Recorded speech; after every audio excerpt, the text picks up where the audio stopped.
अस्सलाम वालेकुम नाज़रीन, अल्लाह के फजल करम से इमरान खान और शाह महमूद कुरैशी को भोंडे केस में सजा सुनाई गई थी, उसको मुअत्तल कर दिया गया। इमरान खान और शाह महमूद कुरैशी को साइफर केस में बाइज्जत बरी कर दिया गया। इस पर हामिद मीर ने बड़ा बेहतरीन तबसरा किया। आइए पहले उनकी गुफ्तगू सुनते हैं, फिर इस पर बात करते हैं। ये तो बिल्कुल एक्सपेक्टेड फैसला है, ये तो सबको पता था कि यही फैसला आएगा, क्योंकि मुकदमा भी काफी कमजोर था और फिर जो सरकारी वकला थे उन्होंने कोई बहुत भरपूर अंदाज में अपना केस पेश भी नहीं किया। इसमें बहुत सी कमजोरियां थी, लेकिन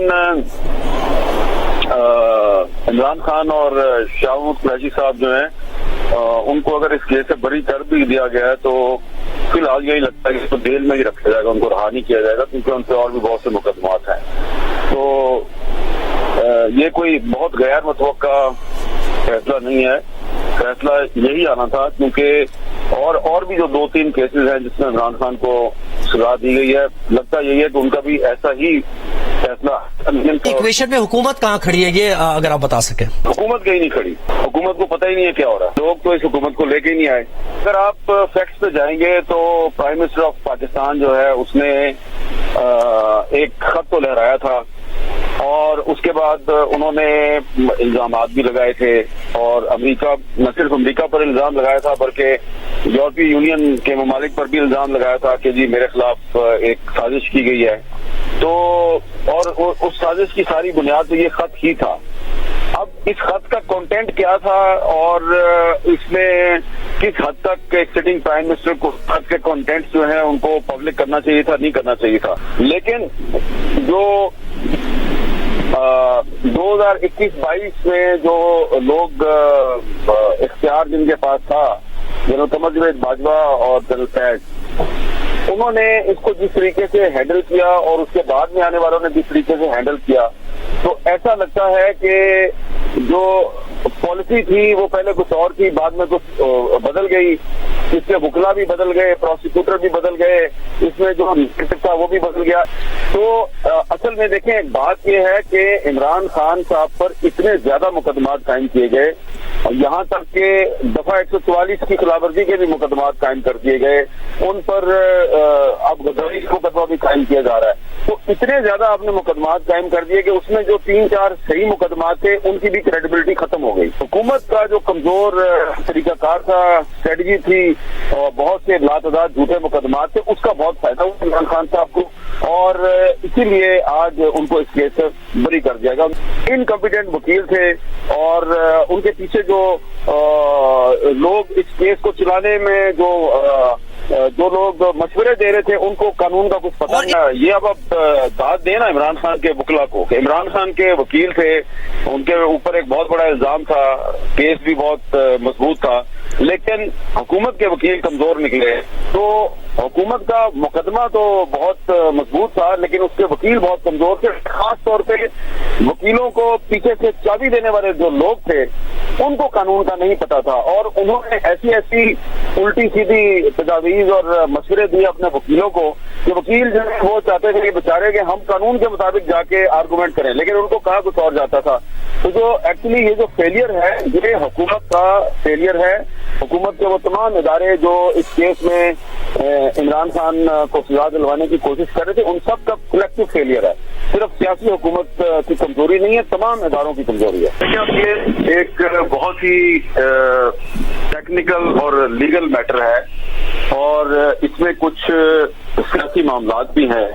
मैंने पहले भी कहा था कि इमरान खान साहब के जो वकला हैं उन्होंने ज्यादा जहानत और होशियारी का मुजाहरा किया, और हुकूमत जो है वो ओवर स्मार्ट बन रही थी, लेकिन वो इमरान खान साहब के जो वकला हैं उनकी जो होशियारी है वो उसके सामने वो कुछ कर नहीं सके। लेकिन हुकूमत जो है वो फंसी रही उसमें। हुकूमत ने कहा कि इसको हम इस साजिश के इल्जाम में हम इस पे मुकदमा चलाएंगे। जब से जो बुनियादी डॉक्यूमेंट है उसके बारे में जब इमरान खान साहब वज़ीर आज़म थे उस वक्त भी मैंने काफी सारी तफसीलात बताई थी कि उस वक्त भी मैंने ये कहा था कि वो डॉक्यूमेंट जो होता है, साइफर होता है, वो कोई इस तरह नहीं होता कि मैसेज वहां से लिख के आपको भेज दिया। वो आप एक कोडेड मैसेज भेजते हैं, उसको यहाँ पे डी कोड किया जाता है। तो वो जो اس کو ڈی کوڈ کیا گیا تو اس میں کوئی ایسی خاص بات نہیں تھی. وہ ایسی بات نہیں تھی کہ جس کی بنیاد پر عمران خان پر کہا جائے کہ انہوں نے کوئی قومی راز افشا کر دیا یا انہوں نے کوئی قومی راز ہے وہ اس سے پردہ اٹھا دیا جس کا پاکستان کو بہت نقصان ہوا ہے. عمران خان صاحب نے کی تھی سیاست، ایک انہوں نے سیاسی گیم کھیلی تھی اور اس میں ہمارے جو ادارے ہیں وہ پھنسے. اور اب جب عمران کو سزا دلوانی تھی تو وہاں پر اب ضرورت پیش آئی کہ وہ جو ڈاکومنٹ ہے اس کو کورٹ میں پیش کیا جائے. اگر وہ ڈاکومنٹ کورٹ میں پیش کرتے تو اس میں تو کچھ تھا ہی نہیں، اور اگر وہ کورٹ میں پیش کر دیتے تو بڑی امبیرسمنٹ ہوتی، لہٰذا انہوں نے اس کو پیش نہیں کیا. اس کا ٹیکنیکل فائدہ لیا عمران خان کے وکلا نے. تو اب دیکھیں عمران خان صاحب جو ہیں وہ تو ہر طرح سے کامیاب ہو گئے نا. انہوں نے اس ڈاکومنٹ کی بنیاد پر پالیٹکس بھی کی، نیریٹو بھی بنایا. تو یہ سیاست کا مقابلہ تھا، سیاست میں عمران خان جیت گئے، ریاست ہار گئی. ناظرین، عمران خان پر جس طرح سے ناجائز اور غیر قانونی طور پر سینکڑوں کیسز بنائے گئے، اس کا مقصد صرف اور صرف عمران خان کو ذاتی طور پر سیاسی طور پر انتقام کا نشانہ بنانا تھا. نواز شریف اور مریم نواز عمران خان کو پسند نہیں کرتے اور طاقتور لوگ بھی عمران خان کو پسند نہیں کرتے. اسی وجہ سے انہوں نے عمران خان پر ناجائز اور غیر قانونی کیسز کی برسات کر دی تاکہ عمران خان کو سیاسی طور پر ذاتی طور پر نکر میں لگایا جا سکے اور اس سے انتقام لیا جا سکے. کیونکہ عمران خان ملک و قوم کی بات کرتا ہے، اسی وجہ سے عمران خان کو جیل میں ڈال دیا گیا. اور سائفر کیس کے ساتھ ساتھ دیگر کیسز میں بھی عمران خان کو سزا سنائی گئی. لیکن آج عمران خان کو اور شاہ محمود قریشی کو باعزت بری کر دیا گیا اور آج یہ عدالت میں بھی سرخرو ہو گئے. ناظرین، کبھی نون لیگ کی طرف سے یہ بیانیہ بنایا جاتا ہے کہ سائفر کیس میں کچھ تھا ہی نہیں، سائفر کیس کا جو عمران خان بیانیہ بناتا ہے وہ جھوٹا ہے. کبھی نون لیگ کہتی ہے کہ سائفر کیس تھا اور اس کی وجہ سے پاکستان کے دوست ممالک کے ساتھ تعلقات کو نقصان پہنچا. یعنی اس بات پر حکومت کا کوئی ایک موقف اور ایک بیانیہ ہی نہیں ہے. اگر اعتزاز احسن لطیف کھوسہ اور دیگر بڑے وکلاء کا اس بات پر موقف لیا جائے تو ان کے مطابق پاکستان میں بیرونی مداخلت تو ہوئی تھی اور پاکستان کو دھمکی بھی دی گئی تھی اور عمران خان کو اقتدار سے اتارنے کا بھی کہا گیا تھا اور عمران خان کو اس پر خاموش رہنے کا کہا گیا تھا. لیکن عمران خان نے اس پر خاموش رہنے کی بجائے عوام کو بتانا پسند کیا. اعتزاز احسن کے مطابق یہ وزیر اعظم کا استحقاق ہوتا ہے کہ وہ کسی بھی کلاسیفائی ڈاکومنٹ کو ڈی کلاسیفائی کر سکتا ہے. اگر پرائم منسٹر یہ سمجھے کہ کسی بھی ڈاکومنٹ کو ڈی کلاسیفائی کرنا ملک و قوم کے حق میں فائدے میں ہے تو پھر وہ کسی بھی ڈاکومنٹ کو ڈی کلاسیفائی کر سکتا ہے. لیکن نون لیگ نے عمران خان پر جعلی مقدمات بنا کر صرف اور صرف عمران خان کو الیکشن سے اور سیاست سے دور رکھنے کے لیے یہ سب کچھ کیا. آخرکار عمران خان اس کیس میں بھی باعزت بری ہو گئے اور عمران خان پر جتنے بھی دیگر کیسز بھی بنائے گئے ہیں اس میں بھی عمران خان جلد ہی بری ہو جائیں گے. ناظرین، آپ اس بارے میں کیا رائے ہے کامنٹ میں ضرور بتائیے گا. اگلی ویڈیو میں ملتے ہیں، تب تک کے لیے اللہ.